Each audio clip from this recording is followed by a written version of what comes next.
A young billionaire is approached in winter by two hungry twin girls who beg, "Please, sir, buy this ring. We need to buy medicine for our mom." When he examines the object, he can hardly believe what he sees.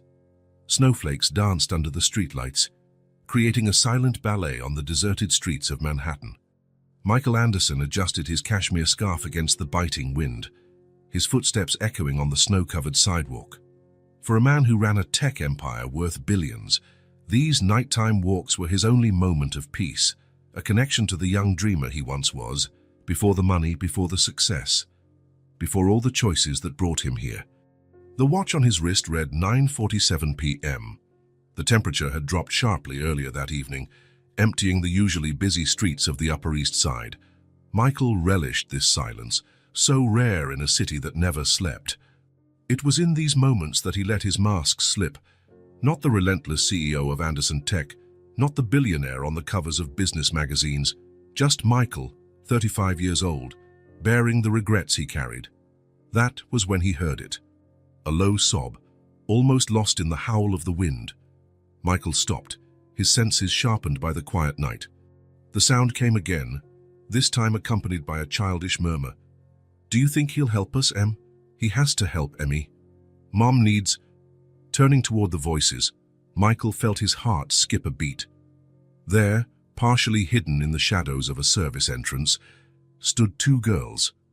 Identical twins. They couldn't have been more than 5 years old. Their thin coats flapped in the wind, clearly inadequate for a night like this. Their little faces were red from the cold, tiny noses sniffling as they tried to keep each other warm. "My God, what are you doing out here on a night like this?" Michael instinctively moved closer, already unbuttoning his coat to offer it to the children. The girls looked at each other, a silent communication passing between them before the one on the right stepped forward, holding something out in her trembling little hand. "Please, sir, could you buy this? Our mom is sick and needs medicine." The object swung slightly in the small girl's hand, catching the light from the nearby street lamp. Michael leaned in to get a better look, and felt as though all the air had been sucked out of his lungs. It was impossible, absolutely impossible. But there it was, the ring, not just any ring, but that ring. The blue sapphire surrounded by tiny diamonds, set in a delicate white gold band with Art Nouveau details. The ring he had chosen 6 years ago, saving for months while his startup was just beginning to take off. The ring he gave to Sarah on a night not too different from this, under the snow in Central Park, back when he was at the start of his rise. The ring Sarah had been wearing the last time he saw her. Where did you get this?" His voice came out hoarse, almost unrecognizable. The other girl came forward, her big, pleading eyes fixed on him. "It's our mum's. She doesn't know we took it, but—" Her voice faltered, tears beginning to form. "She's so sick. We heard her crying last night because she didn't have money for the new medicine." Michael looked at the girls as though he were in a trance. Now that they were closer, under direct light, he could clearly see their faces. The shape of the eyes, the delicate outline of the chin, even the way the one on the left lightly bit her lower lip. Gestures and features so painfully familiar that his chest tightened. A flashback hit him like a train. Sarah at the jewelry store, her eyes shining the first time she saw the ring. "It's perfect, Mike," she had whispered, tears of happiness streaming down her face as he knelt right there in the middle of the store. The salesman had tried to show him more expensive rings, more appropriate for an up-and-coming businessman, but Sarah wouldn't hear of it. "This one has your soul in it," she said. "I can feel all the love you put into choosing it." "What are your names?" Michael asked gently, struggling to keep his voice steady. "I'm Emma," said the girl on the right, still holding the ring. "Emily," murmured the other, moving closer to her sister. "And your mom? What's her name?" The girls hesitated, years of warnings about not talking to strangers clearly weighing on their young minds. But there was something in Michael's eyes, a blend of pain and hope, that seemed to reach them on a level they themselves did not understand. "Sarah," Emma finally answered. "Sarah Matthews." The world seemed to spin around Michael. Sarah had kept her maiden name. Sarah was sick. Sarah had daughters, twins Twins who would have been conceived around the time he left to expand his company on the West Coast. Twins who had his eyes, Sarah's smile, and an age that made his heart pound with possibilities he scarcely dared consider. A particularly strong gust of wind made the girls shiver violently, pulling Michael back to immediate reality. Questions and revelations would have to wait. For now, there were two children freezing in front of him, desperate enough to steal their mother's engagement ring. "It's too cold out here," he said, finally able to move. He removed his coat and wrapped it around the two, who immediately snuggled into the warmth of the thin fabric. "There's a diner nearby. How about we get some hot chocolate while we talk about how to help your mum?" The girls looked at each other again. That silent communication that seemed so natural between twins. Emma still gripped the ring firmly. "Mom said not to go anywhere with strangers," Emily declared, though her eyes betrayed how tempted she was by the idea of hot chocolate. Michael felt a sad smile form on his lips. Sarah had always been protective. Of course, she would teach her daughters well.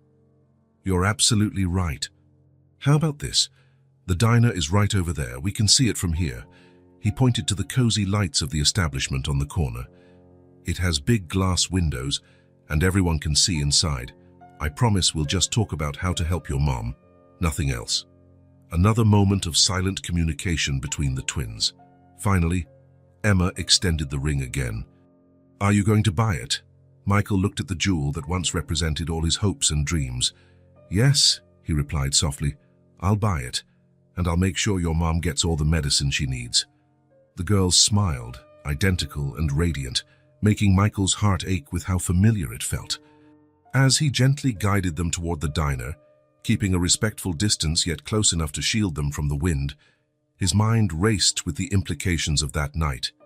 6 years ago, he chose ambition over love, convinced he was making the right choice, the mature choice. Now fate had conspired to bring back not only the symbol of that love, but also its possible consequences, in the form of two little girls bearing his features mixed with Sarah's. The snow continued to fall, but Michael hardly felt the cold. His world, so carefully constructed over the last 6 years, had just been turned upside down by a chance encounter on a winter's night.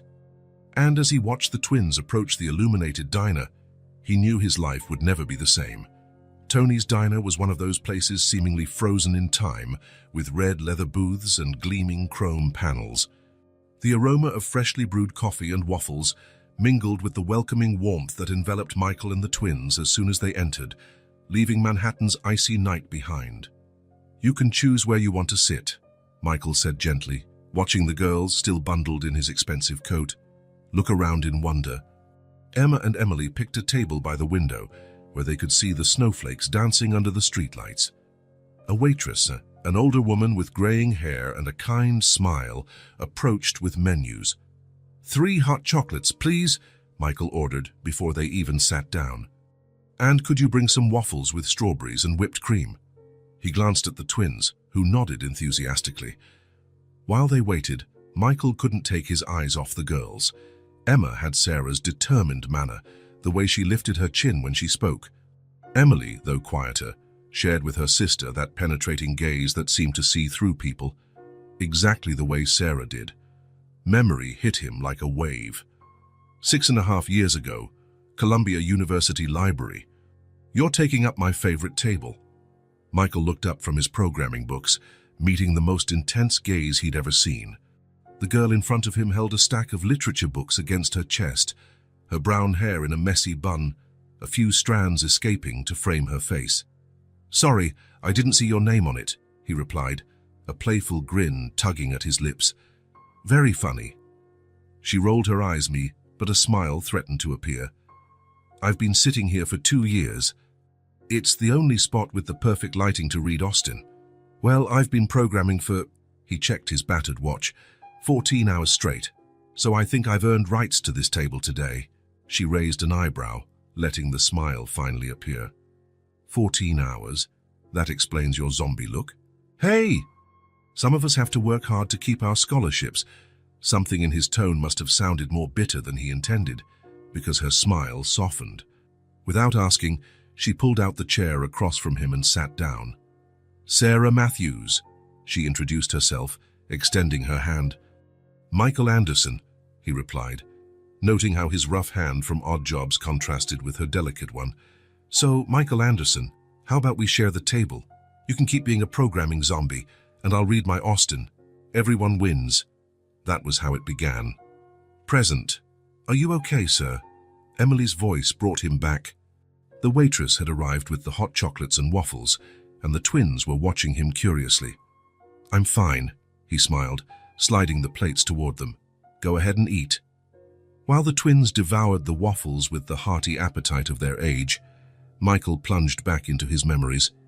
6 years ago. "Your parents are going to hate me," Michael muttered, adjusting for the 10th time the cheap tie he'd bought specifically for the dinner. Sarah laughed, fixing the tie he had just messed up again. "They just need to get to know you better, to see the brilliant, determined man I see." But Michael was right. The dinner was a disaster. Sarah's father, a renowned surgeon, barely disguised his contempt for the scholarship student who works as a waiter. Her mother, a socialite from the Upper East Side, spent the entire evening making veiled remarks about the importance of the right connections and keeping the family standard. Sarah cried the whole way back to her dorm. "They have no right," she sobbed on his shoulder. "They have no right to judge what we have." That night, Michael promised himself he would change his life. Not for her parents, but for Sarah, to give her everything she deserved. The following months were a roller coaster. Michael juggled his studies, 3 part-time jobs, and the development of his first app. Sarah was his rock, his constant. On the nights she found him asleep over his laptop in the library, she would gently wake him with coffee and a kiss. When he doubted himself, she reaffirmed her faith in him. The proposal was nothing like he had planned. It happened on an ordinary afternoon, when Sarah showed up at his tiny dorm room with homemade soup because she found out he had a cold. "Marry me," he said, his voice husky from the flu, still in his worn pajamas. Sarah froze with the spoonful of soup halfway to his mouth. "What? I know I don't have much to offer right now," he continued, pulling a small worn-out box from the drawer beside the bed. "But I have love, determination, and a promise. I promise I'll build a bright future for us." The ring was simple, a small sapphire surrounded by tiny diamonds. It had taken months to save up for it, collecting every tip, every extra hour. "It's perfect," Sarah whispered, tears rolling down her face as he placed the ring on her finger. "Absolutely perfect." "Present, Mr. Michael." Emma's voice brought him back. The waffles were gone, and the girls were sipping their hot chocolate, their cheeks flushed from the warmth. "Yes, sweetheart. Are you really going to help our mum?" Michael felt his heart tighten. "I will, yes, you can trust me." "Then you have to come meet her," Emily exclaimed, excited. "She'll be so happy." Michael hesitated. "Not today, little ones, but tell me where she lives so I can help." The girls exchanged uncertain glances before Emma took a napkin and asked the waitress for a pen. With the irregular handwriting of a 5-year-old, she wrote down an address in the Bronx. The rest of the night went by in a blur. Michael insisted on paying for a taxi to take the girls safely home, gave them enough money for Sarah's medicine, far more than the ring's value, and stood watching until the taxi disappeared into the snowy night. Only then did he allow himself to be completely overwhelmed by his emotions.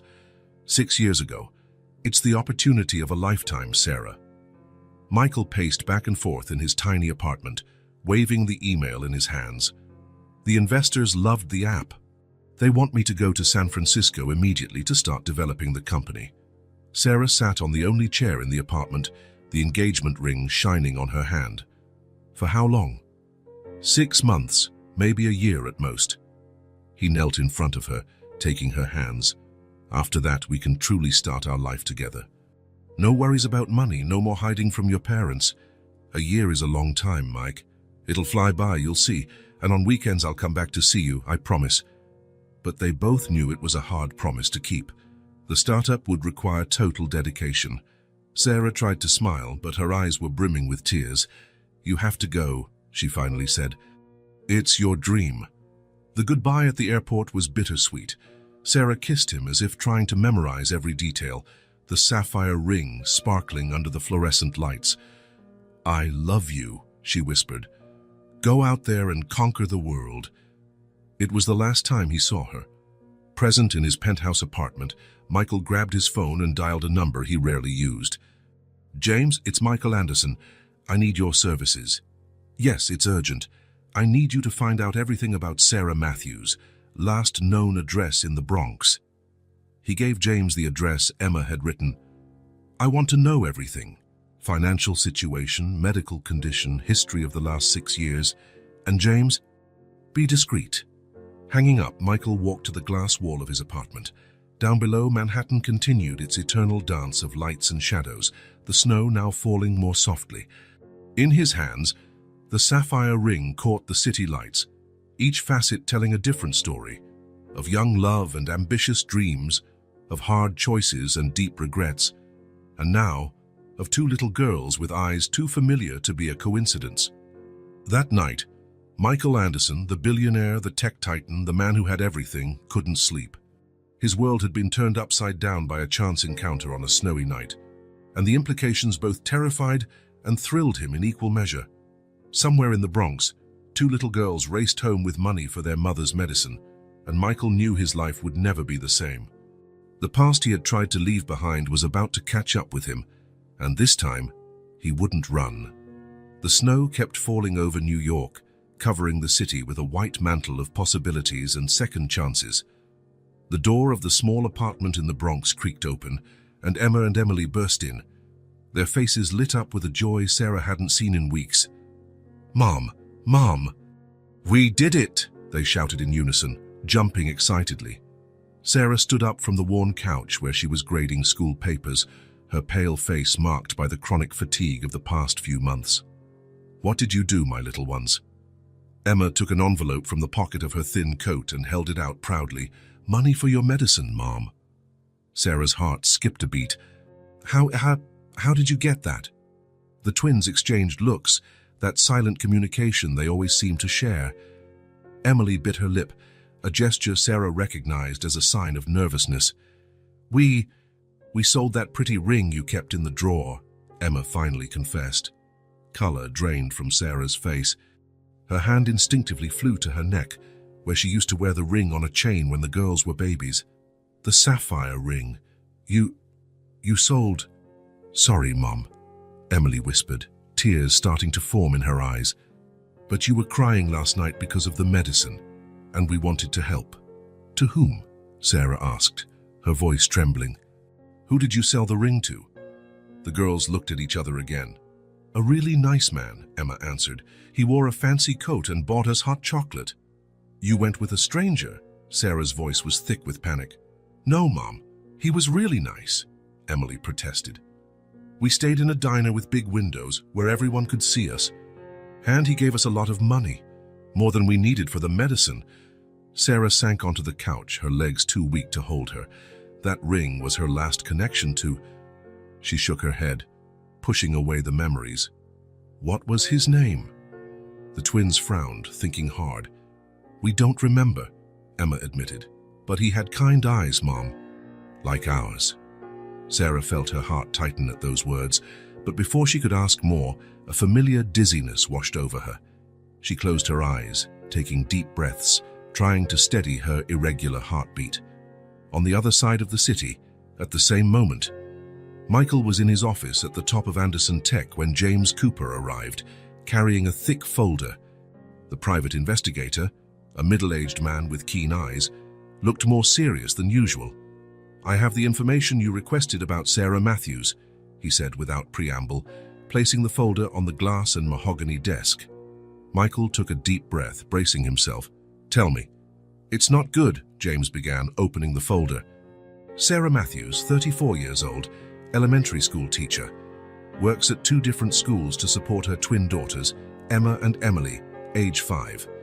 He paused meaningfully. "There's no father listed on the girls' birth certificates." Michael's heart pounded, but he kept his expression neutral. "Go on." "She was diagnosed with a serious heart condition about 4 years ago. Hypertrophic cardiomyopathy. It's a genetic disease that causes the heart muscle to thicken. There is treatment, but the medications are expensive, and the basic health plan she has through the school doesn't cover everything." Michael closed his eyes for a moment, guilt consuming him. The apartment? Small, 2 bedrooms, in an old building in the Bronx. 3 months behind on rent. The landlord has been understanding due to her medical situation, but her routine. James glanced at his notes. She wakes up at 5:30 a.m. to get the girls ready for school. Teaches at St. Mary Elementary School from 7:30 a.m. to 1 p.m. Then she goes straight to PS 47, where she teaches until 6 p.m. On Tuesdays and Thursdays, she also tutors privately in the evenings to make ends meet. And the girls. They stay at St. Mary, where Sarah got them a scholarship. After that, an elderly neighbor looks after them until Sarah comes home from her second job. James hesitated. Sir, there's one more thing. The doctors are worried. The stress of her routine is worsening her heart condition. In her last appointments, tests showed... That's enough, Michael interrupted, his voice raw. He stood and walked to the glass wall, looking out at the city below. How much does she owe in total? Hospital bills, renters, everything. James quoted an amount that, to Michael, was equivalent to what his company earned in a matter of minutes. For Sarah, it was a mountain of impossible debt. Once James left, Michael remained motionless for a long time, absorbing everything. Sarah, his Sarah, was sick, working herself to the bone, raising 2 girls alone. 2 girls who had his eyes, born less than 9 months after he left. The weight of reality struck him like a punch. They were no longer just suspicions. The dates, the similarities, everything lined up. Emma and Emily were his daughters whom he had never met, who had grown up without a father while he racked up billions. His daughters who, the previous night, were shivering in Manhattan streets trying to sell an engagement ring to buy medicine for their mother. Shame and guilt consumed him. How could he simply walk into their lives now? What right did he have, after 6 years? Sarah had chosen not to tell him about the pregnancy. Maybe she hated him. Maybe she would never forgive him for leaving. Michael sank heavily into his chair, the sapphire ring in his pocket weighing on him like an anchor of memories and regrets. He needed to help, there was no doubt. But how to do it without causing more pain, without forcing his presence into the life Sarah had built with such sacrifice? The answer came as a whisper of conscience, anonymously. He could use his influence and resources to help them from a distance, ensuring they never lacked anything again, that Sarah received the best medical care. It was the least he could do, a chance to atone for years of involuntary absence, to ease the suffering his departure had caused. Grabbing the phone, he began making calls, first to his lawyer, then to his accountant. A plan began to form in his mind, a way to help Sarah and the girls without revealing his identity. As night fell over New York, Michael Anderson, the man who had built a tech empire, faced the greatest crisis of his life. Somewhere in the Bronx, 2 girls who carried his blood slept peacefully, unaware that their father had just discovered their existence. And Sarah, the woman he had never stopped loving, battled a disease that might have been properly treated had he been around. The weight of these revelations crushed him, yet also spurred him to action. Tomorrow, he would begin his plan of anonymous assistance. For now, he let himself feel pain, regret, and a renewed love that threatened to break his heart. The New Dawn Foundation is pleased to inform you that your application for medical assistance has been approved. Sarah reread the letter for the 3rd time, her hands trembling slightly. The letterhead was elegant, professional, but something felt off. She had never applied for assistance from any foundation. In fact, she had never even heard of it. All your past medical expenses have been paid, and a fund has been established to cover your future treatments. Across town, in his office at Anderson Tech, Michael reread his lawyer's confirmation email. The foundation had been set up in record time, with all the necessary documentation to look like a legitimate organization of many years. The money was already being transferred, debts paid, arrangements made. Everything is ready, Mr. Anderson, his assistant Margaret informed him. The principal at St. Mary confirmed receipt of the winter donations. They'll be distributed this week, with priority to the neediest families. Michael nodded, his mind returning to the image of the twins shivering in the cold that night. Never again. His daughters would never again be cold. At St. Mary, Emma and Emily could hardly believe their luck when they were called to the principal's office. "These are for you," Sister Catherine smiled, handing them 2 boxes. Inside were new wool coats, winter boots, hats, gloves, and scarves, all top quality. "But how?" Emma began, stroking the soft fabric of the blue coat. "An anonymous donation," the nun explained. "A few families were selected to receive these gifts." Emily hugged her pink coat to her chest. "It's like magic, just like the angel with the ring." Sister Catherine frowned. "Which angel, dear?" "The nice man who bought our ring and gave us money for Mom's medicine," Emma explained enthusiastically. "He had kind eyes and—" Michael, watching the scene through the security cameras on his tablet, strategically installed after a donation for security improvements at the school, felt his heart ache. The girls called him an angel. If they only knew. A memory flashed. 5 years ago. Silicon Valley. "Congratulations, Mr. Anderson. Anderson Tech is officially a billion-dollar company." Champagne popped around him, executives and investors celebrating, but Michael felt only a vast emptiness. His augmented reality app had revolutionized the market. The company's stock had soared, and he was now officially one of the richest men in the world. That night, alone in his newly purchased penthouse, he held his first iPhone, a gift he intended to give Sarah when he returned victorious to New York. But Sarah had disappeared.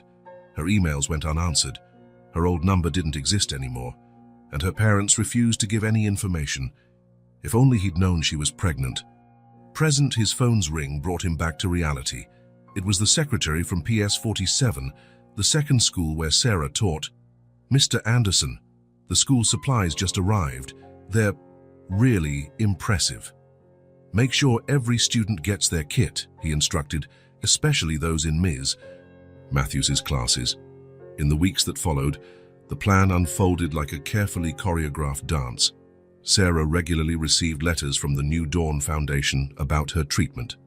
Her doctors, now the best cardiologists in the city, though she didn't know they had been specially hired, reported a significant improvement in her condition since she'd started taking the new medications provided by the foundation. The twins came home every day amazed at the coincidences happening at school. Today it was a new set of professional-grade colored pencils that the school decided to provide. Tomorrow, a fully subsidized educational field trip. The following week, an improved meal program in the cafeteria. Sarah watched all this with a mix of gratitude and growing suspicion. Her instincts told her something else was going on, that so many blessings at once couldn't be mere coincidence. But when she saw her daughters happy, well-fed, properly dressed for winter, she decided to swallow her doubts. One afternoon, as she was grading papers at her desk at St. Mary, a fellow teacher approached excitedly. "Sarah, you won't believe it. Remember that problem with the roof in your classroom? The school got a specific donation for structural repairs. Your room will be the first to be renovated." Sarah put her red pen down, a worried crease forming between her eyebrows. "Nancy, don't you think it's strange? All these donations, the mysterious foundation paying my treatment." Nancy shrugged. "There are good people in the world, Sarah. Maybe it's time to accept that you deserve good things too." In his office, Michael watched their conversation through the cameras, now with audio, after another donation for improvements. His heart hurt every time he saw Sarah, every time he noticed how much healthier she looked now that she was receiving the right treatment. Another flashback hit him. 4 years ago, New York. "Mr. Anderson, you've just been named one of Forbes's 30 under 30's most influential people." The article called him a tech genius, visionary, revolutionary, citing his cars, properties, and achievements. But sitting in his penthouse overlooking Central Park, Michael could only think of Sarah. Where was she? Did she watch his TV interviews?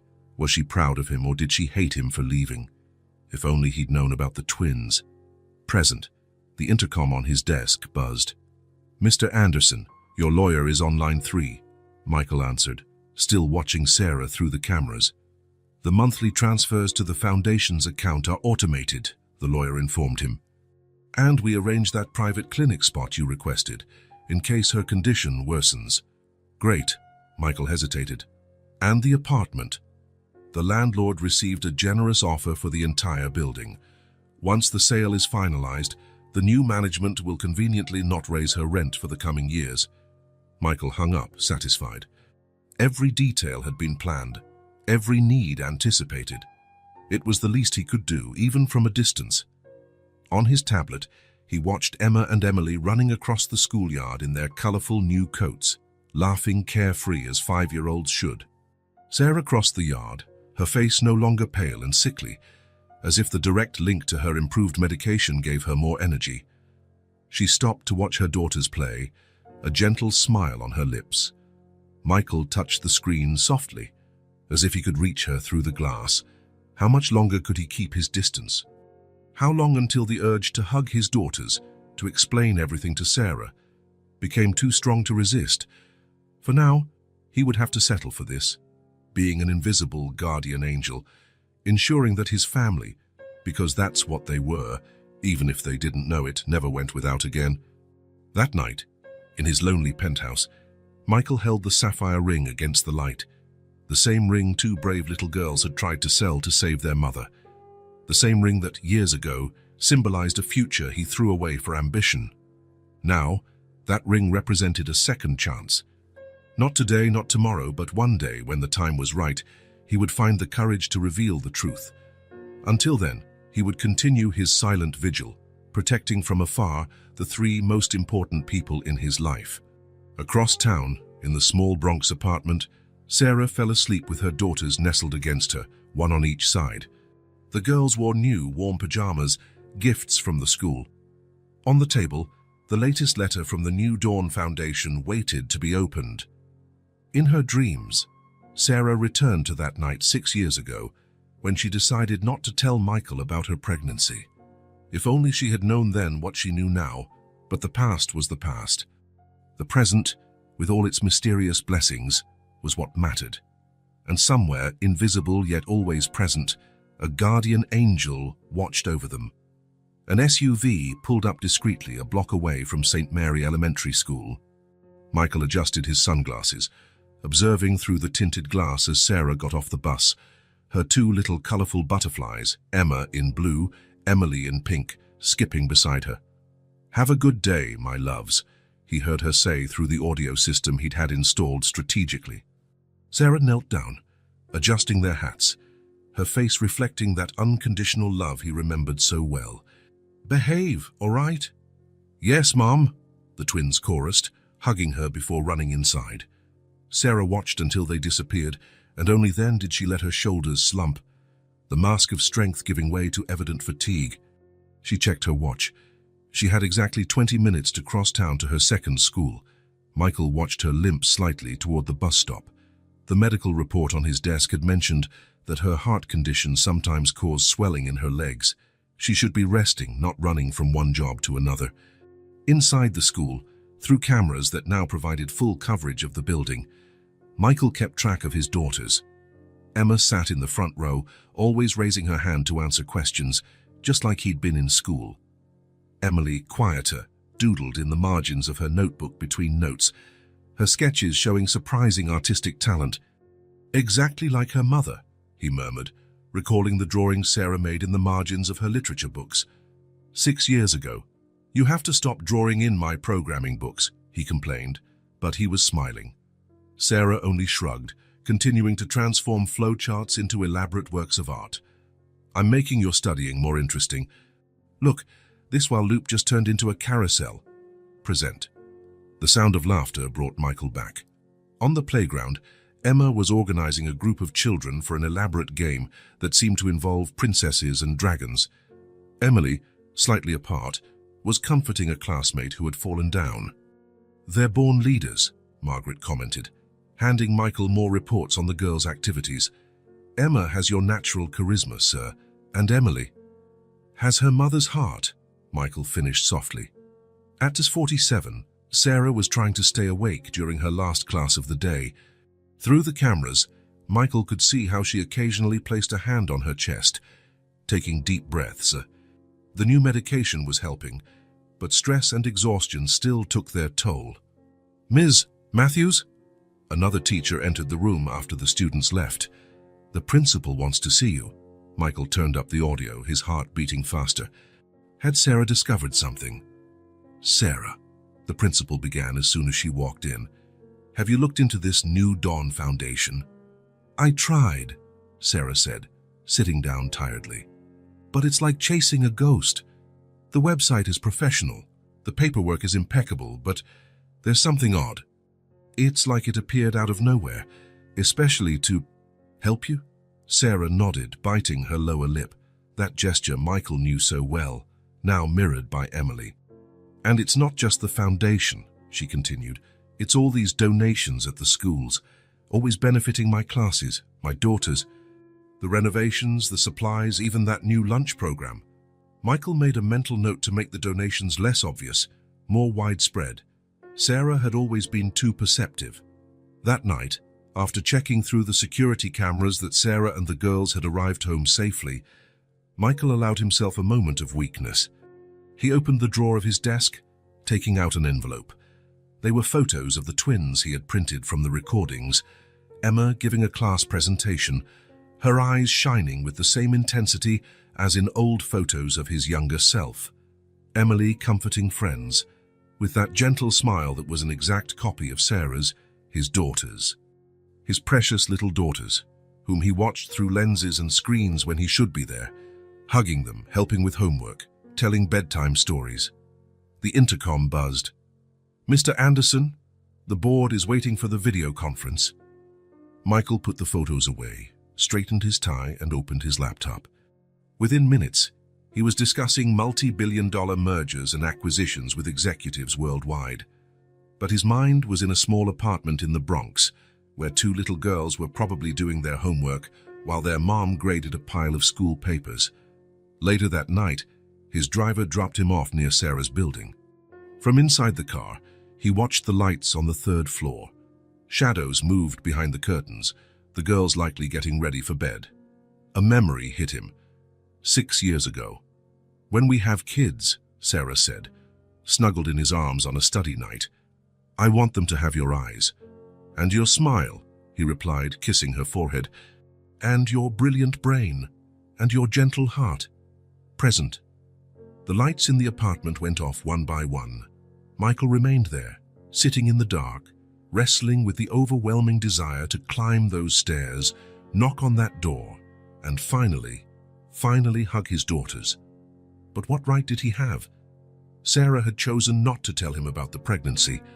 She had built a life without him, protected and raised their daughters alone. His sudden entrance now could cause more harm than good.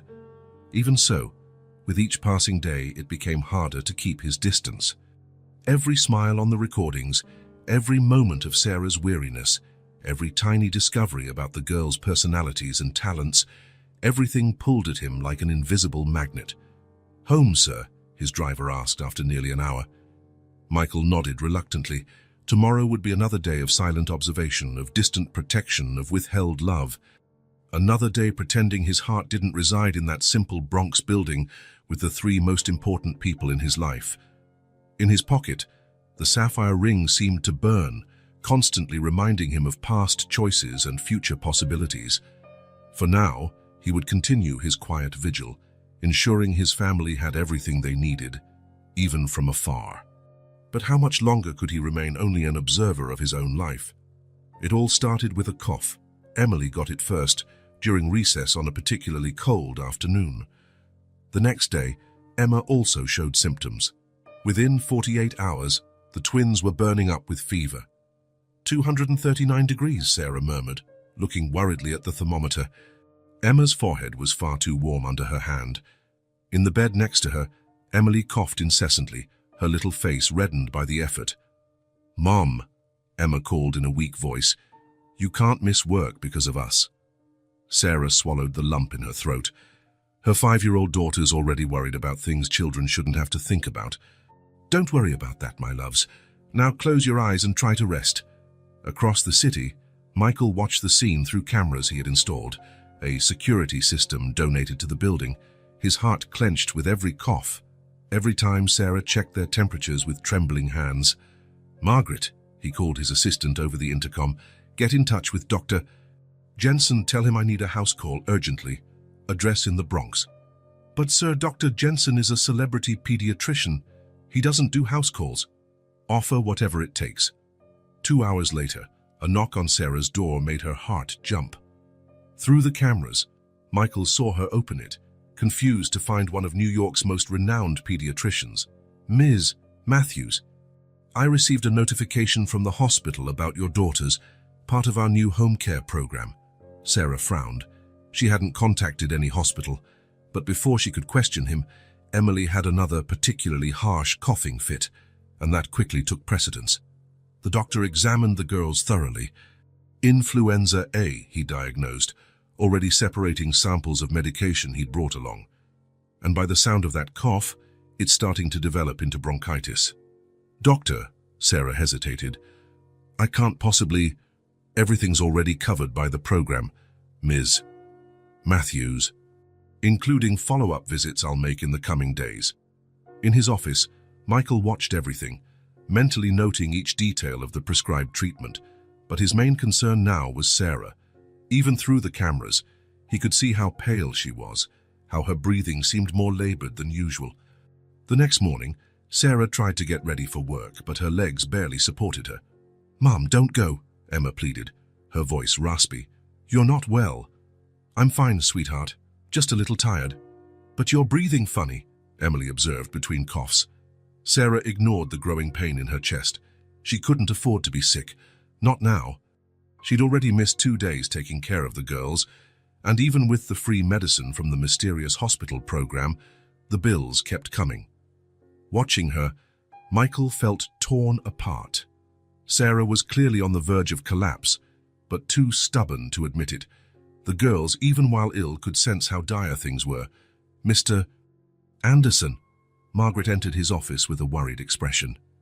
Ms. Matthews's latest test results are in her heart condition. How long until she has a crisis? If she keeps pushing like this, days, maybe hours. Michael closed his eyes, feeling the weight of each second of passive observation. On the monitor, he saw Sarah stumbling around the kitchen, trying to make tea for the girls while clutching her own chest. Emma, he heard Emily whisper to her sister when Sarah went to the bathroom. It's our fault. Mom's getting sicker because she has to take care of us. It's not our fault, Emma replied, though her voice was laced with guilt. It's because we're poor. If we were rich like that man with the ring...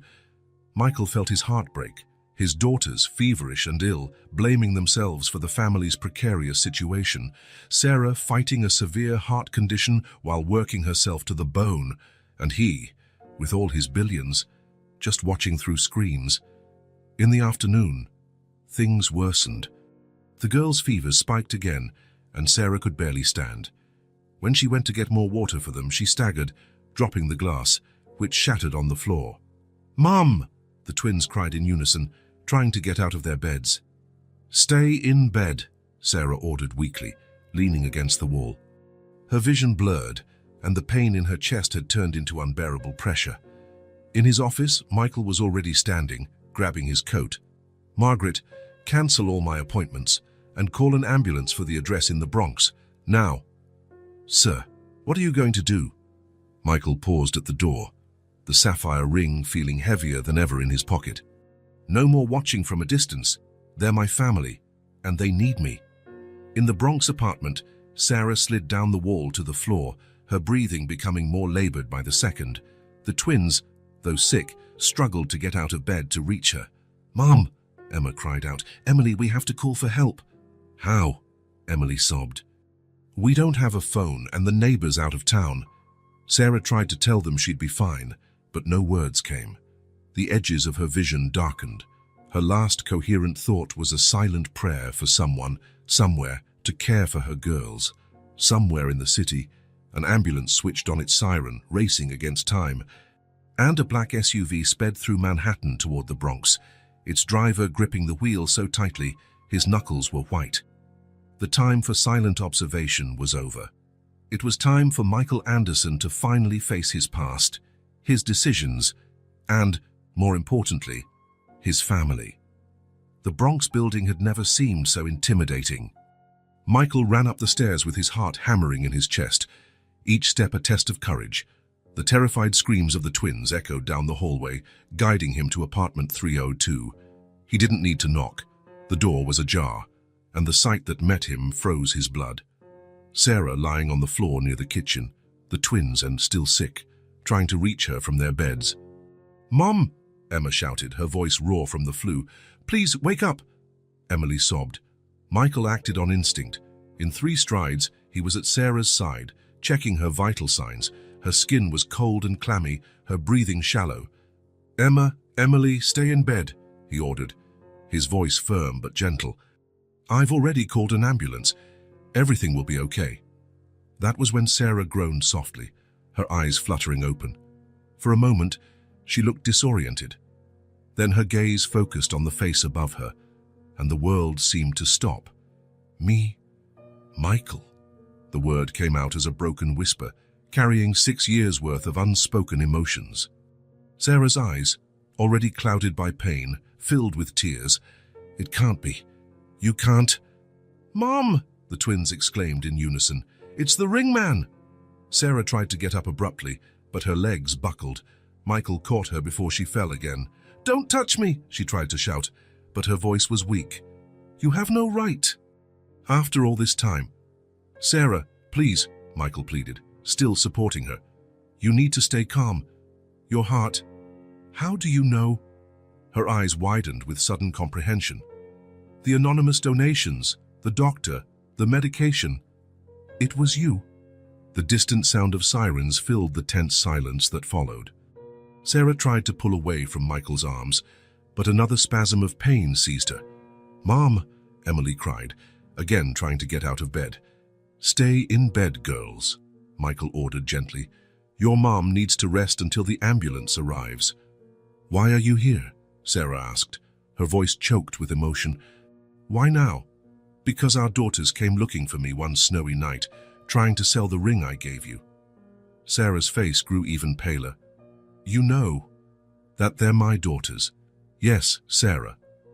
One look was all it took, my eyes in them, your smile, our— "No," she interrupted, tears streaming down her face. "You don't have that right. Not after you left, after you chose your career over. You never told me about the pregnancy." His voice trembled. "Why, Sarah? Why hide something so—" The arrival of the paramedics cut the argument short. Within minutes, everyone was on the way to the hospital. Sarah in the ambulance, Michael following with the twins in his car. "Mr. Michael," Emma called from the back seat, her voice small and scared. "Is our mom going to be okay?" "Yes, sweetheart. We're going to the best hospital in the city." "Why was Mom mad to see you?" Emily asked, coughing. Michael gripped the steering wheel tighter. How could he explain 6 years of absence to 2 5-year-olds? At the hospital, Sarah was rushed to intensive care. Michael used his influence to secure the best room, the best doctors. The twins, exhausted and still feverish, finally fell asleep on a sofa bed next to their mother. Hours passed. When Sarah finally woke, she was alone in the room with Michael. The girls had been taken for tests. "Why did you never tell me?" he asked softly, breaking the heavy silence. Sarah turned her face toward the window, silent tears rolling down. "Do you remember the last time you saw my parents?" Michael nodded. How could he forget the contempt in their eyes? 2 weeks after you left, I found out I was pregnant. I ran to tell them, thinking a grandchild would change everything. She let out a bitter laugh. "You know what my father said, that it was better I take care of the problem before ruining my life with a child from someone who would never amount to anything." Shock and anger coursed through Michael like electricity. "But you didn't." "Of course not. They were our babies." "Ours," her voice broke. "But they gave me an ultimatum, either do what they wanted or be disowned, kicked out, so I ran away. I changed my number, my address, started a new life away from them." "Why didn't you come to me? I would have come back. I would have—" "Given up your dream," she interrupted. "Michael, you had just landed that incredible investment. You were about to achieve everything you ever wanted. How could I show up pregnant and dump that responsibility on you?" "I had the right to know," he argued. "They're my daughters too." And what would you have done? Married me out of obligation? Spent your life resenting me and the girls for holding you back? Never, Michael whispered, his voice thick with emotion. So you'd never be an obstacle. Sarah, look at me. He waited until she turned her face. All these years, all the success, it's been empty. Something was always missing. Mom, a small voice interrupted. Emma and Emily were back, still pale but clearly better after receiving medication. Come here, my little ones, Sarah called softly. There's something we need to talk about. The girls climbed onto the hospital bed, one on each side of their mother. Michael watched, his heart aching, as they naturally nestled against Sarah, trusting her completely. Do you remember when you asked about your dad? Sarah began gently. The twins nodded. Emma gave Michael a curious look, as if she was already figuring it out. Michael, the man who bought your ring. He's your father. The silence that followed was deafening. Emily was the first to speak, her wide eyes locked on Michael. That's why you have eyes like ours. Michael felt tears slip out. Yes, sweetheart. Is that why you helped us? Emma asked. No, he answered honestly. I helped because I saw two brave girls trying to help their mother. I only realized afterward that you were my daughters. But why did you never come before? Emily asked in a small voice. Because I didn't know, Michael explained, glancing at Sarah. Your mom was very brave and strong, raising you on her own when times were hard. I should have been here. Are you going away again? Emma asked bluntly, her eyes so much like his, filled with fear and hope. Michael stepped closer to the bed, kneeling so he was at their level. Never again. If you and your mom allow me, I want to be part of your life. I want to know everything about you, every story, every... His voice faltered when Emily, without warning, threw her arms around his neck. Emma followed a second later. The hug was awkward, with the girls still on the hospital bed, but to Michael, it was the most perfect moment of his life. Sarah watched the scene through tear-filled eyes. 6 years of secrets, lonely struggles, countless nights wondering if she had made the right choice, all culminating in this moment. We still have a lot to talk about, she said softly after the girls finally released Michael. He nodded, wiping his own tears. I know. And I'll spend the rest of my life trying to make up for those lost years. Dad, Emma tested the word, making Michael's heart leap. You're rich, right? Like in the movies. Michael chuckled softly, noticing Sarah's worried look. Yes, sweetheart. But the greatest wealth I've ever had is right here in this room. So can we get a dog? Emily asked hopefully, making everyone laugh. The tension in the room began to ease, slowly. As the girls bombarded Michael with questions about his life, his likes, his stories, Sarah watched with a complex mix of emotions. There was still so much to resolve, so many wounds to heal. Anger and hurt from 6 years wouldn't vanish overnight, but seeing Michael with the girls, the way his eyes lit up as he discovered every little detail about them, how he drank in every word like a man starving in a desert, maybe, just maybe, there was hope. Sarah, Michael called softly once the twins finally fell asleep again, exhausted but happy. I know I don't deserve it, but I'm asking for a chance to be part of their lives, to help you, to maybe build something new with time. We can't go back, she said, voice trembling. The past is the past. But maybe, she hesitated, looking at her daughters sleeping peacefully, maybe we can build something new. For their sake. Michael nodded, understanding what she left unsaid. It would be a long road filled with tough conversations and delicate moments, but looking at Emma and Emily, his little princesses brought back to him by a ring on a snowy night, he knew it would be worth every second. In his pocket, the sapphire ring suddenly felt lighter. It was no longer a symbol of regrets and wrong choices, but of redemption and second chances. And maybe, one day, when the wounds had healed and new bonds had been forged, he could use it again for its original purpose. For now, he was content to watch his family, yes, his family, sleeping peacefully in the hospital room. The empire he built, the billions he amassed, none of it compared to this moment. At last, Michael Anderson was home. The hospital room was immersed in the hush of early morning. broken only by the soft beeping of heart monitors. Michael woke slowly, his neck protesting the night spent in the uncomfortable armchair. For a moment, he felt disoriented. The sterile environment, the smell of disinfectant, the cold morning light filtering through the window.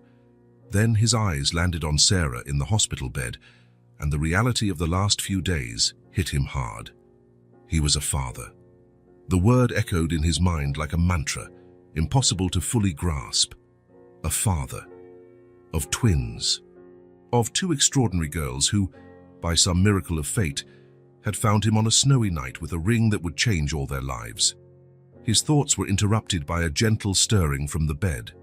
Sarah was waking up, her eyes opening slowly and focusing first on the ceiling, then on him.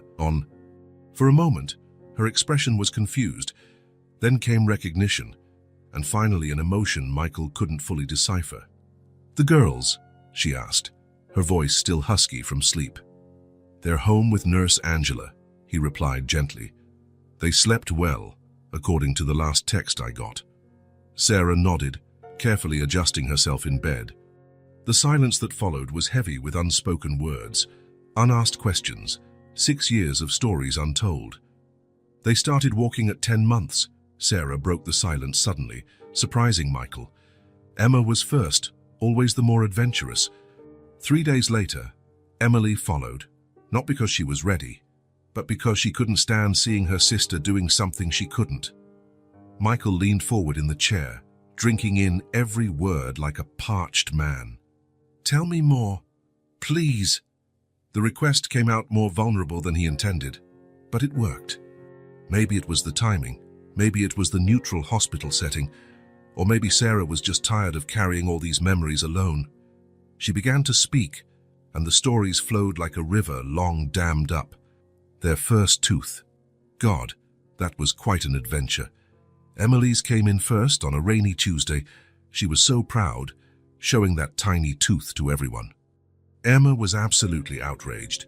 She spent 2 whole days refusing to smile, like she was protesting the injustice of the universe. Michael could picture it clearly in his mind, an involuntary smile forming on his lips. Their first word was, "Mama." "Of course," Sarah went on, a touch of maternal pride in her voice. But after that, they went in completely different directions.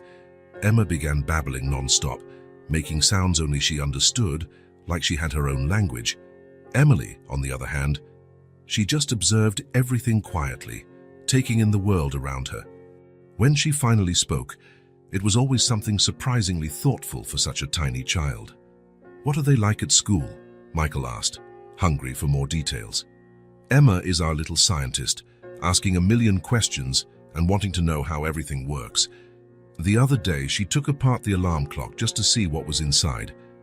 Sarah laughed softly at the memory. "Emily is more artistic. She's always drawing, seeing beauty in everything. Last week, she came home so excited because she realized clouds cast different shadows depending on the time of day." Michael soaked up every detail, building a mental mosaic of his daughters. Then Sarah said something that took him by surprise. "They both have your way of frowning when they're concentrating at, exactly how you did during calculus exams. The first time I noticed, Emma was trying to tie her shoelaces, and she made that same expression. I almost couldn't breathe." The confession hovered between them, laden with pent-up emotion. Michael felt his throat tighten.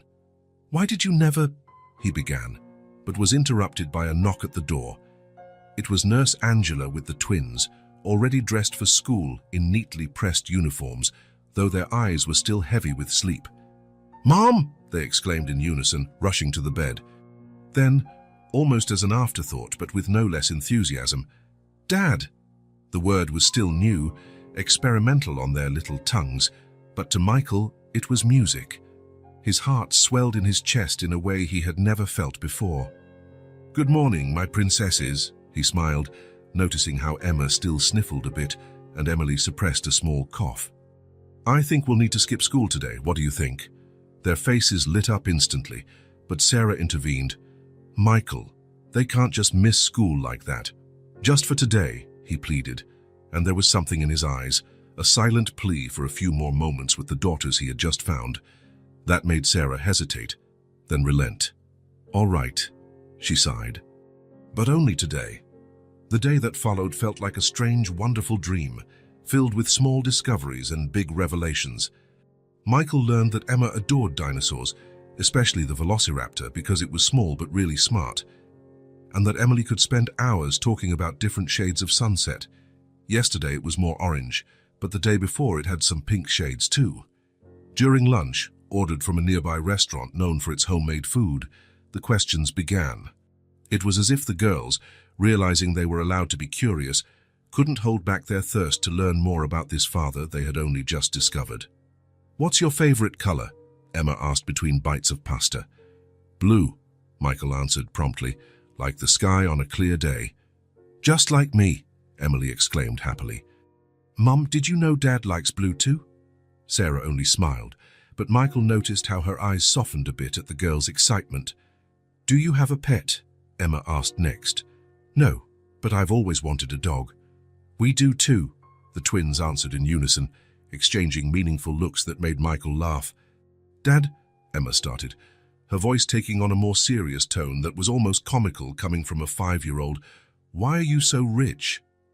"Emma," Sarah scolded, but Michael just chuckled. "Because I had an idea for an app, a computer program, that helps people see the world in a different way," he explained, trying to keep it simple. "But you know what? All the money in the world doesn't compare to how happy I am that I found you." "But you'll stay rich, right?" Emily asked pragmatically. "Because I really want a kitten." "Emily," Emma scolded her sister, perfectly mimicking Sarah's earlier tone, making everyone laugh. Not all moments were light-hearted.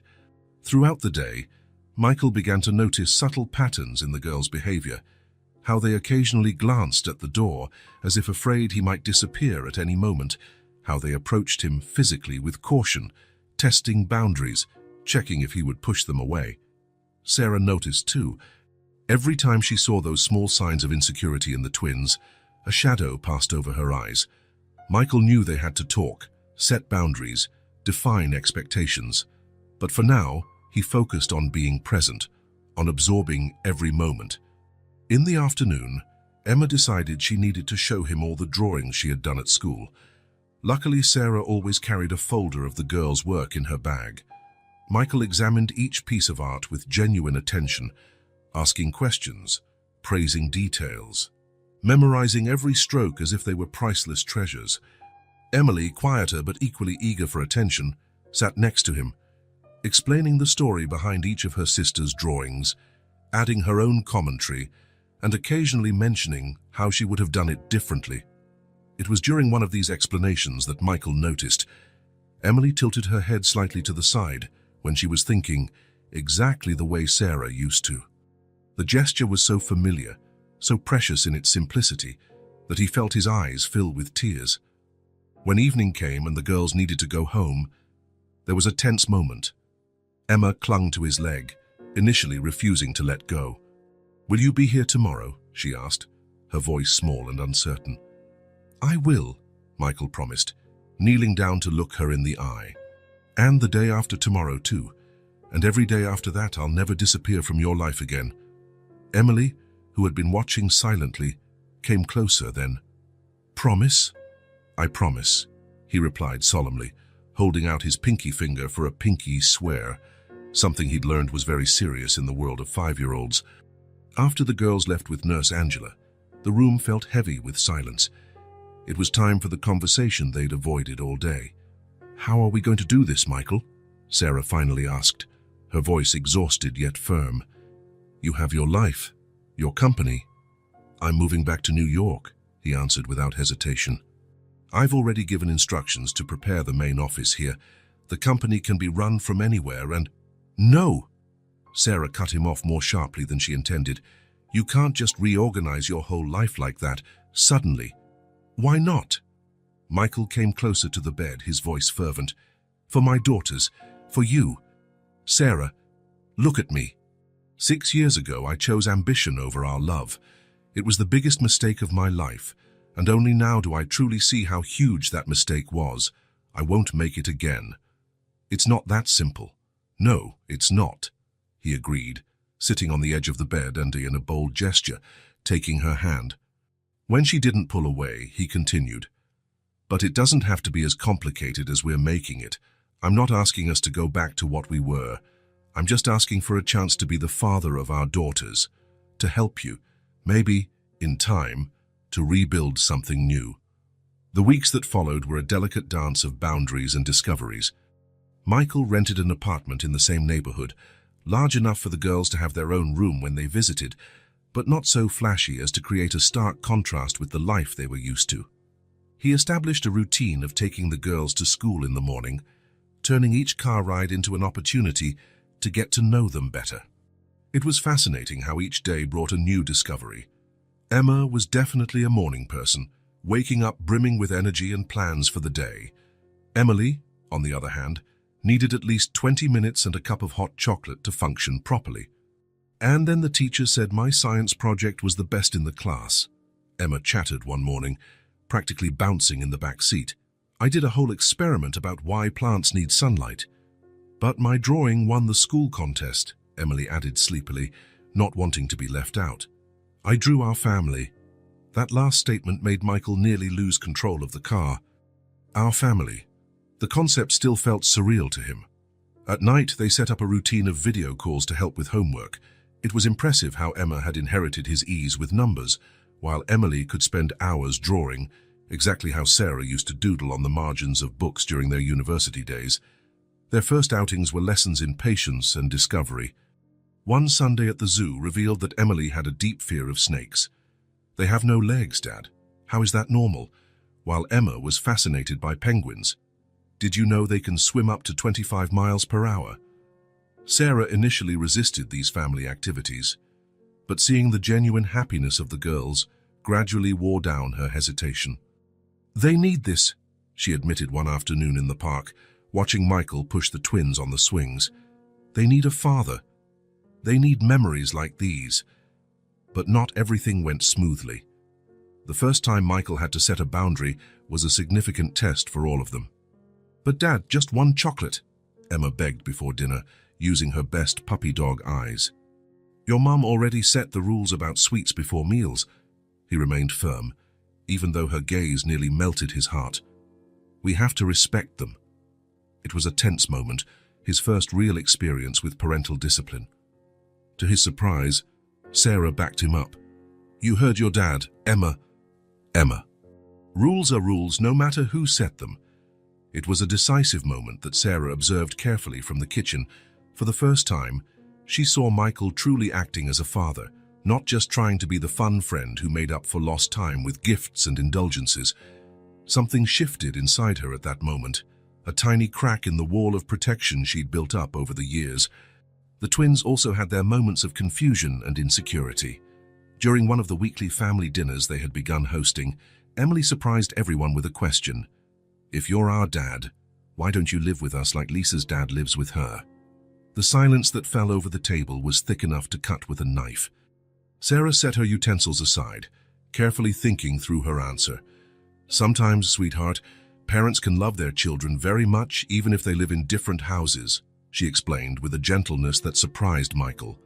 "What's important is that your dad is here now, right?" "But is he staying?" Emma asked, voicing the fear both girls carried. Michael put down his fork and held out his hands across the table, one for each daughter. "Always. I may not live in the same house, but I'm here to stay. Forever." Michael's professional life underwent big adjustments.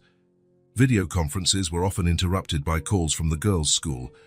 Important meetings rescheduled so he could attend class presentations. His executives had to adapt to a CEO who now prioritized dinner time with his daughters over cocktails with investors. "Mr. Anderson," Margaret commented one day, handing him some reports, "I've never seen you so tired and so happy." It was true. Each day brought new challenges, but also new joys. The first time he managed to do the girls' braids by himself, after countless YouTube tutorials and several failed attempts, was a personal triumph. When Emma sought him out first, not Sarah, after a nightmare, he almost cried with emotion. The drawing Emily made for Father's Day at school, depicting the whole family including him, now hung framed in his office. Sarah watched it all with a complex blend of emotions. She saw how genuinely Michael tried, how he put the girls above everything else, how he was truly committed to being a good father. Gradually, the barriers she had erected began to show cracks. One night, after the girls were asleep, she found him in the kitchen looking at old photos of the twins on his phone. "Do you want to see the full albums?" she offered hesitantly. Michael's eyes lit up. For hours, sitting on the worn-out couch, they revisited moments he had missed. First smiles, first steps, first days of school. Sarah surprised herself by sharing stories, laughing over memories, allowing herself to lower her guard a bit more.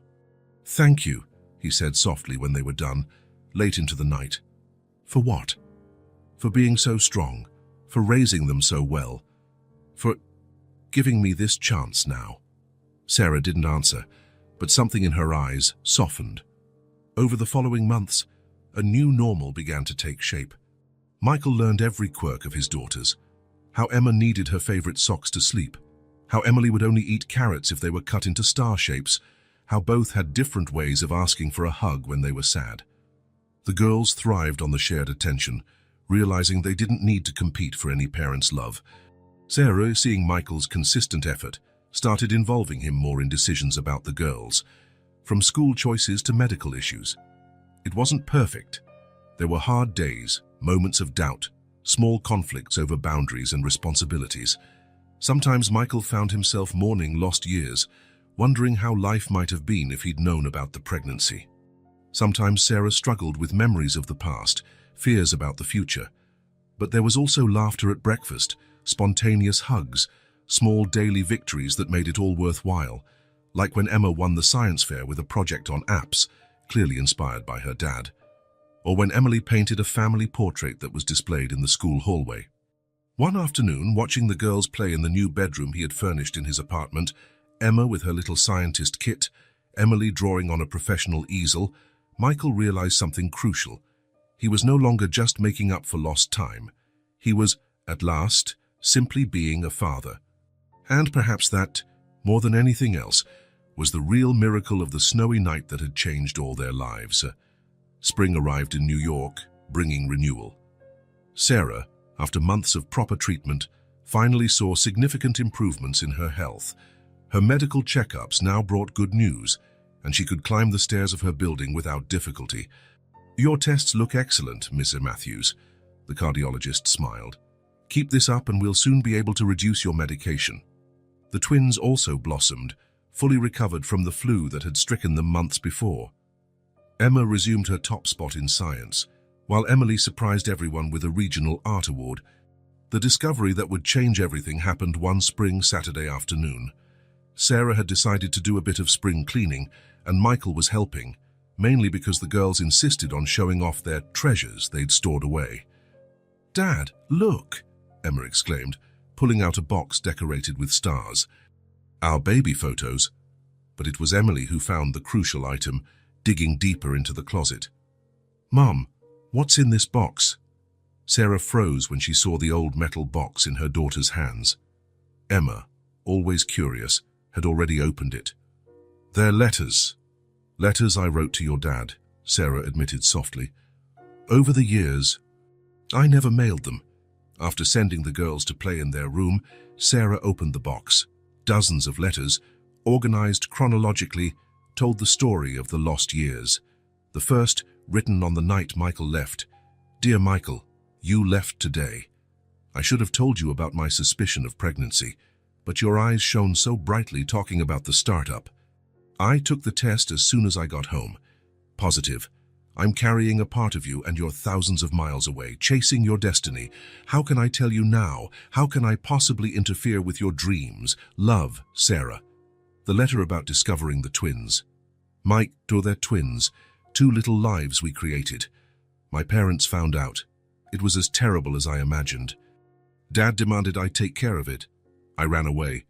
I have a small apartment in the Bronx now. I see your name in the news. How can I show up and possibly destroy everything you've built?"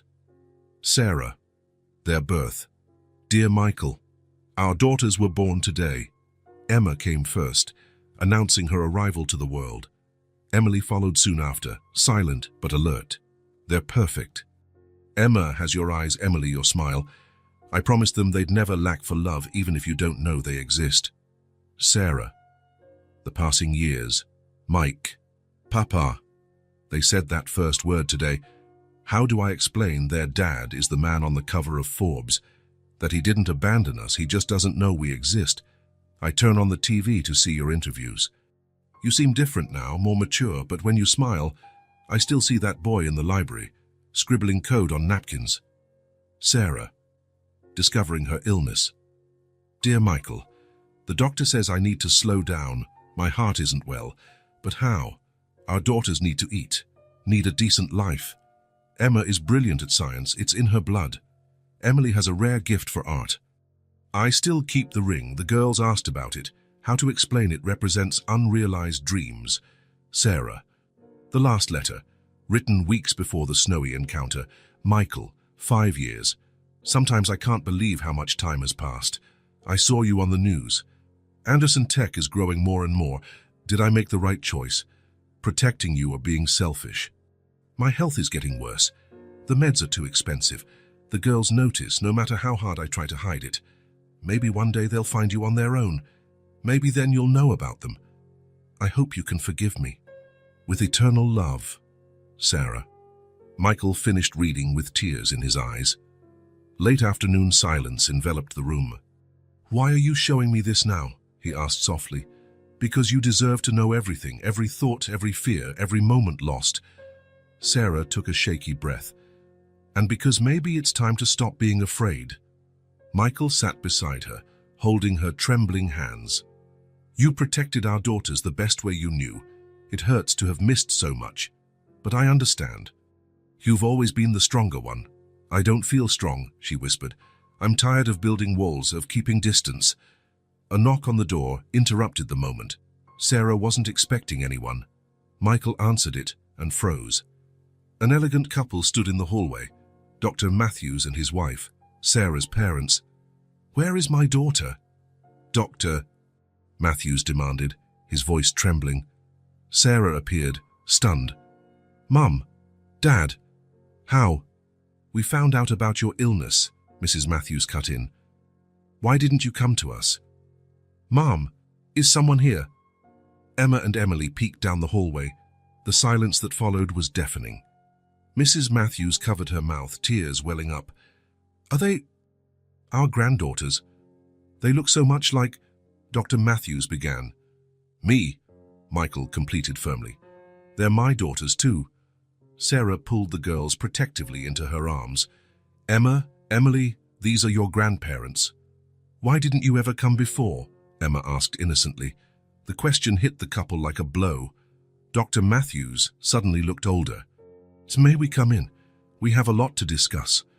While the girls ate pizza watching TV, the adults gathered in the kitchen. Martha Williams saw us at the hospital, Mrs. Matthews explained. Why didn't you reach out, Sarah? Why? Sarah laughed bitterly. Maybe because you kicked me out when I needed you most. We were wrong, Dr. Matthews admitted, crying openly. Terribly wrong. We only thought about reputation, about what people would say. We never saw our daughter needed help. And now? Sarah asked wearily. A chance, her mother begged. To know our granddaughters, to fix our mistakes. Do you have any idea what she's been through? Michael interjected. She worked 2 jobs, battled a severe illness, raised 2 extraordinary girls while you worried about appearances. You're right, Dr. Matthews conceded. About everything. We're here asking for forgiveness, a chance to be part of their lives. Mom, Emily interrupted, can we have dessert? The innocence of the request broke the tension. Sarah looked at her daughters, so unaware of the heavy moment. Show your grandparents where we keep the cookies, she said softly. As the girls led their grandparents to the cabinet, Michael held Sarah's hand.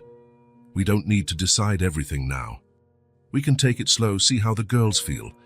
Sarah watched her daughters already chatting happily about cookies and school with their grandparents. They deserve to have grandparents, she decided, but on our terms, no pressure, no judgment on our choices. The letters in the metal box told a story of love, sacrifice, and redemption. Now it was time for a new chapter, one of reconciliation and second chances. It wouldn't be easy.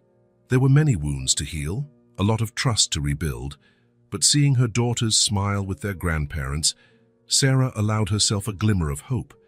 If she and Michael could reconnect after 6 years, perhaps there was hope for her family as well. And in Michael's pocket, the sapphire ring that started it all pulsed with new possibilities.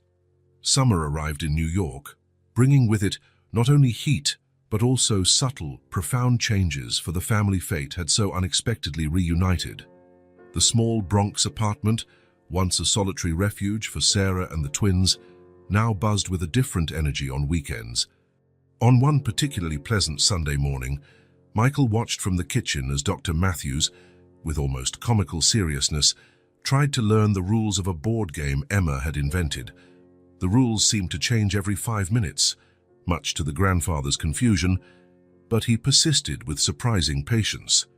"No, Grandpa," Emma explained for the 10th time. "You can only move the blue piece after the moon shows up on the dice. But you said it was the sun that was before the dragon joined the game," she replied, as if it were the most obvious thing in the world. Out on the balcony, Emily was showing her new sketchbook to her grandmother, who was genuinely moved by each drawing. Mrs. Matthews had discovered in her quieter granddaughter a natural artist, and now appeared weekly with new art supplies she had stumbled upon at the art store. Sarah approached Michael, handing him a cup of coffee. "Who would have thought, huh?" she murmured, a faint smile playing on her lips. The last few weeks hadn't been easy. Setting boundaries with Sarah's parents required several frank talks and some tense moments. Michael vividly remembered one heated argument when Dr. Matthews suggested enrolling the twins in an elite private school. "They already have a school," Sarah had said firmly. "One where they're happy, have friends, and teachers who've known them since they were tiny. But with the resources Michael has now, it's not about money, Dad. It's about stability, about not uprooting them from a place where they feel safe just because now we can afford something more expensive." Surprisingly, Michael was the one who most supported this decision. "Our daughters don't need a prestigious school name on their record," he argued. "They need a normal childhood, real friends, authentic experiences." Slowly, the Matthews began to understand that their role was not to reshape the life Sarah had built, but to fit respectfully into it. The visits, initially tense and formal, grew more natural. Emma was the first to really open up to her grandparents, her outgoing nature overcoming any initial wariness. Emily took longer, quietly observing for weeks before finally showing her grandmother her secret drawing spot on the balcony. "You know what surprises me the most?" Sarah mentioned one evening after everyone had gone. "How they're really trying, not just with the girls, but with me as well." Indeed, Dr. Matthews had openly wept upon learning of the financial hardships Sarah faced amid her health struggles. Mrs. Matthews spent hours listening to stories of the twins as babies, absorbing every detail of missed milestones, her silent tears speaking louder than words. Meanwhile, Michael had spent these weeks on a secret mission. The letters Sarah had written over the years inspired him to create something special. Late at night in his apartment, he carefully curated excerpts, memories, and moments that told not just their story, but the future they could still build. The moment he chose for his surprise couldn't have been more perfect. It was the twins' 6th birthday, and the whole family was gathered at the park for a picnic celebration. The girls played with other children, their laughter echoing in the sunny afternoon. "Sarah," he called gently, taking her hand, "want to go for a walk?" They strolled to a nearby cluster of trees where Michael had prepared a little surprise. Hanging from the lower branches, protected in transparent envelopes, were all the letters she had written over the years. "Michael, what is this?" "These are our memories," he replied, guiding her among the letters. "Not just the ones we lived together, but the ones you kept all this time." Sarah touched the envelopes with trembling fingers, recognizing her own handwriting, her own words written in moments of solitude and hope. "But there's something different here," she noticed, seeing new envelopes mixed in with the old. "My answers," Michael explained. "For every letter of yours, I wrote a response, what I would have said if I'd received it, what I feel now reading it, what I hope for our future." With tears in her eyes, Sarah began reading Michael's replies. "Dear Sarah, if I had received your letter that night, I would have been on the first plane back. No dream, no company, nothing would be worth it without you, without them. But fate had other plans, and maybe we needed these years to grow into who we are today. You were incredibly strong, brave and loving. You raised our daughters with values no money can buy. Now, if you'll let me, I want to spend the rest of my life being the man you always believed I could be." The final letter hung alone on a lower branch. When Sarah opened it, she found no words but the sapphire ring that had started their journey. And kneeling before her was Michael, his eyes shining with love and hope. "Sarah Matthews," he began, his voice shaking with emotion. "You wrote to me for 6 years, holding on to every moment, every feeling, every hope. Now I want to spend the rest of my life answering each of those letters, with actions, with love, with commitment. Will you marry me?" Sarah's yes was barely audible between her sobs, but her embrace said it all. That was when they heard applause and laughter. Everyone had quietly gathered to witness the moment. "Finally," Emma exclaimed, jumping with joy. "Does this mean we'll all live together?" Emily asked hopefully. Sarah's parents approached, both openly crying. Dr. Matthews hugged his daughter, and then, to everyone's surprise, extended his hand to Michael. "Take good care of them," he said simply. "All of them. Always," Michael promised, sealing not just his commitment to Sarah but to the entire family they had built. Epilogue. 6 months later. The new apartment was spacious but not ostentatious, close enough to the girls' school to maintain their routine, yet with enough rooms to accommodate their growing family. The living room walls proudly displayed Emily's drawings alongside Emma's science awards.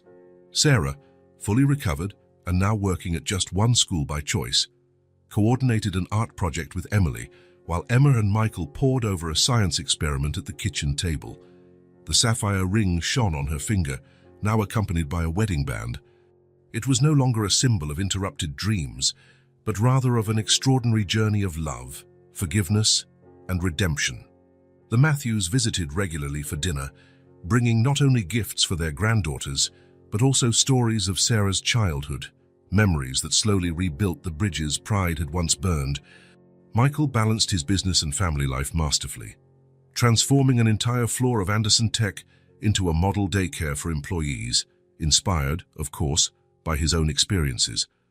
The twins thrived in the multiplied love surrounding them. Emma was already talking about creating her own apps, When I Grow Up, while Emily dreamed of having her own art gallery with a special science corner for Emma so she doesn't feel sad. One quiet night, after tucking the girls in, Sarah found Michael on the balcony, gazing out at the city. "What are you thinking about?" she asked, hugging him from behind. "How unpredictable life is," he replied, turning to her. 6 years building an empire, thinking I had everything, when in truth my real fortune was here, in a little Bronx apartment. And to think it all started with a ring on a snowy night. "No," Michael said softly. "It began with your love, your courage, your strength in raising our daughters. The ring was just fate giving us a second chance." Sarah smiled, nestling into his arms. Inside, their daughters slept safe and sound. Somewhere in the city, her parents were likely planning the next visit. And there, on the balcony of their new home, she and Michael savored the peace of a love that had survived time, pride, and distance. The sapphire ring captured the city lights, its facets telling a story of loss and reunion, of secrets revealed and bridges rebuilt, a story that proved sometimes destiny has better plans than our own, and that true love always finds its way home.